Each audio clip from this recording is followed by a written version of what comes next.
এবং একথা প্রমাণ করার চেষ্টা করব, যদি কোনো গ্রামে গঞ্জে এলাকায় শহরে দাওয়াতি কাজ না হয় তাহলে সবাই আযাবের শিকার হব।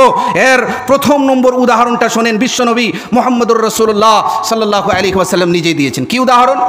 বিশ্বনবী মুহাম্মদ সাল্লাল্লাহু আলাইহি ওয়াসাল্লাম বলছেন যে একটি জাহাজে আরোহণের ব্যাপারে সাহাবীদের মাঝে, লোকেদের মাঝে কুরআ আন্দাজি করা হলো, লটারি করা হলো।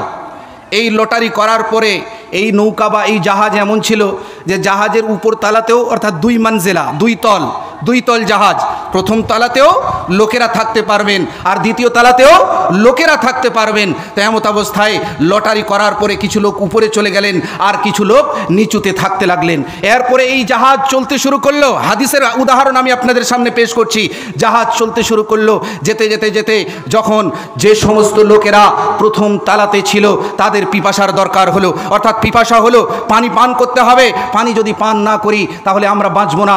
তাই দ্বিতলের কাছে, যারা দ্বিতীয় মঞ্জিলাতে দ্বিতীয় তলে ছিলেন, তাদের কাছে পানি চাইতে শুরু করলেন যে ভাইরা তোমরা আমাদেরকে পানি দিয়ে দাও, জল দিয়ে দাও। যদি পানি না দেবে, পান না করি, তাহলে কিছুক্ষণের মধ্যেই আমরা হয়তো মরে যাব, পিপাসার কারণে আমরা মৃত্যুবরণ করে যাব, তাই তোমরা আমাদেরকে পানি দাও। তখন দ্বিতলের লোকেরা বলতে শুরু করলো যে ভাই আমরা যদি তোমাদেরকে পানি দিয়ে দেই, কিছুক্ষণ পরে আমাদেরও পিপাসার দরকার পড়বে, তখন আমরা কি করব, কোথায় যাব?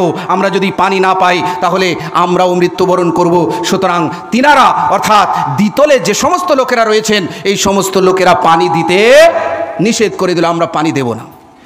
এরপরে প্রথম তলের লোকেরা বাঁচার জন্য নৌকার মধ্যখানে, জাহাজের মধ্যখানে ছিদ্র করতে শুরু করলো। ছিদ্র করতে গেলে এখন আমি আপনাদের কাছে জিজ্ঞাসা করি, বলেন যদি ওই নৌকার মধ্যে, ওই জাহাজের মধ্যে ছিদ্র করে দেওয়া হয় তাহলে আস্তে আস্তে করে পানি ঢুকতে শুরু করবে।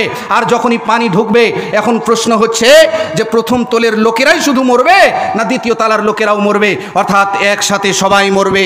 তাই ভাটল গ্রামের লোকেদের কাছে আজকের এই বক্তব্য থেকে আমি বার্তা দিতে চাই, মেসেজ দিতে চাই, যদি গ্রামে গঞ্জে এলাকায় দাওয়াতি কাজ বন্ধ হয়ে যায়, সৎ কাজের আদেশ ও মন্দ কাজের বাধা প্রদান না করা হয়, তাহলে যেভাবে এই দুই তলের লোকেরা, এক তল এবং দ্বিতল সবাই মৃত্যুবরণ করবে ছিদ্র করার কারণে, আর তারা যদি বাধা দিয়ে দেয় দুই পক্ষই বেঁচে যাবে, ঠিক তেমনিভাবে এই গ্রামেও যদি সৎ কাজের আদেশ ও মন্দ কাজে বাধা প্রদান করা হয় তাহলে আল্লাহ রাব্বুল আলামিনের আযাব থেকে সবাই বেঁচে যাবে। আর নচেত যেভাবে ওই জাহাজের মধ্যে ছিদ্র করার কারণে সবাই মৃত্যুবরণ করবে, ঠিক তেমনিভাবে ওই গ্রামের লোকেরাও, ওই শহরের ওই এলাকার লোকেরাও মৃত্যুবরণ করে যাবে। তাই আজকে আমি বলতে চাই যে সৎ কাজের আদেশ ও মন্দ কাজে বাধা প্রদান এটি একটি গুরুত্বপূর্ণ কাজ, এই কাজে সবাইকে এগিয়ে আসতে হবে।